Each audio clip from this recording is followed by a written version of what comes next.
희대의 관제야당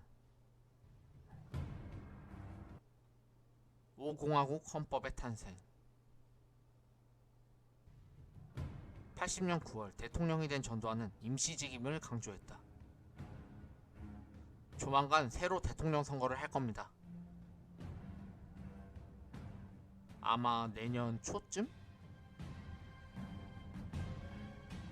왜 그랬을까?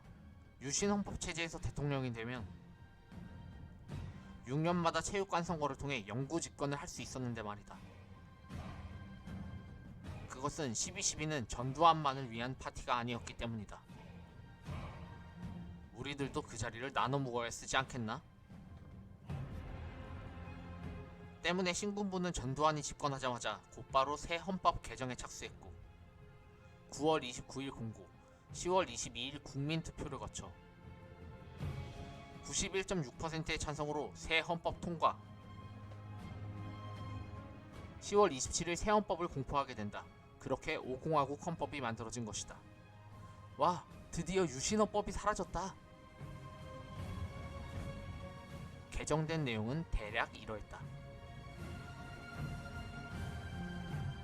대통령에게 국회 해산권과 긴급조치 발령권을 제한함. 대통령은 7년 임기로 하되 단임제로 못을 박는다. 연좌제 금지, 사생활 보호, 적정 임금 보장. 와, 좋은 세상이 되려나 보네. 하지만 정말 그랬을까? 그것은 생색내기에 불과했다. 군인들은 1인 독재를 불허했을 뿐 일당 독재로 자신들이 그 자리를 영구히 차지하고자 했기 때문이다. 유신헌법의 뼈대는 그대로 유지됐고 대통령 선출도 여전히 간선제 방식이었음. 뿐만 아니라 새 헌법은 기존의 국회와 정당도 모두 해산시켜버려 그야말로 신군부 입맛대로 기존의 정당체제를 재편할 수 있도록 했다. 희대의 관제야당 1대대, 2중대, 3소대. 새 헌법이 만들어지자 신군부는 정치권을 마음대로 유린했다. 가장 먼저 기존의 정치인들을 대거 숙청했다. 앞으로 부패한 정치인들의 정치활동을 전면 금지시키겠습니다. 그리하여 김종필, 김영삼을 비롯한 835명의 정치인들이 정치 규제 대상자로 발표된다. 이런 마, 이기 못고. 하지만 이들 가운데 569명이 재심을 청구했고 억울합니다. 내가 부패 정치인이라뇨. 뜻밖에도 268명이 구제됐다. 생각해보니 당신은 부패 정치인이 아닌 듯. 잉? 하지만 이런 식으로 풀려난 이들은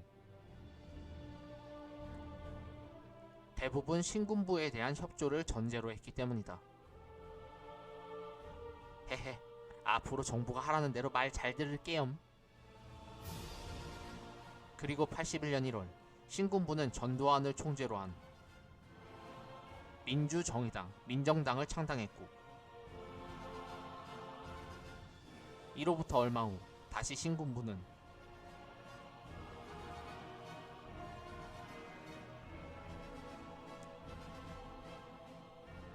유치송을 총재로 한 민주한국당, 민한당을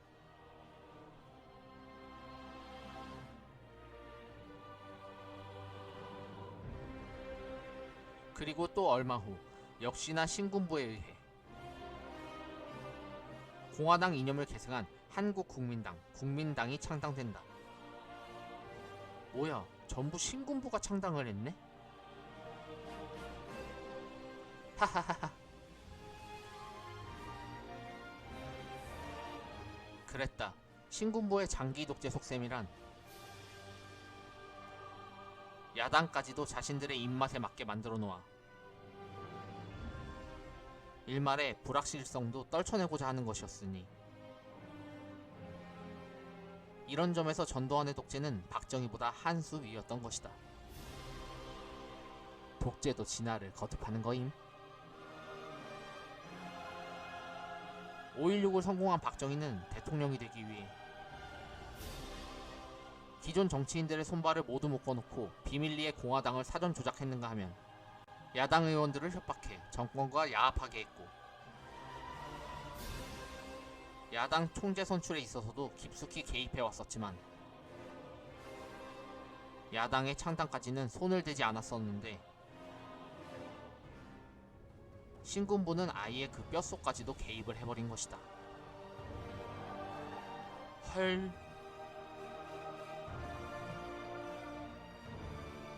때문에 민주정의당 창당은 보안사가 담당하고, 민한당과 국민당 창당은 국가안전기획부가 담당했으니 중앙정보부의 이름은 이때부터 국가안전기획부, 안기부로 바뀌게 된다는. 이는 마치 사회주의 국가에서 집권당의 들러리 정당, 위성정당을 결성해서 다당제의 구색을 갖췄던 것과 매우 유사한 수법이었다. 그러니 민한당과 국민당은 관제의 야당이었고, 50의 출발은 사실상 일당 독재의 파시즘 체제였던 것이다. 때문에 정계에서는 이렇게 비꼬아 부르곤 했다. 우리나라 정치판은 1대대, 2중대, 3소대,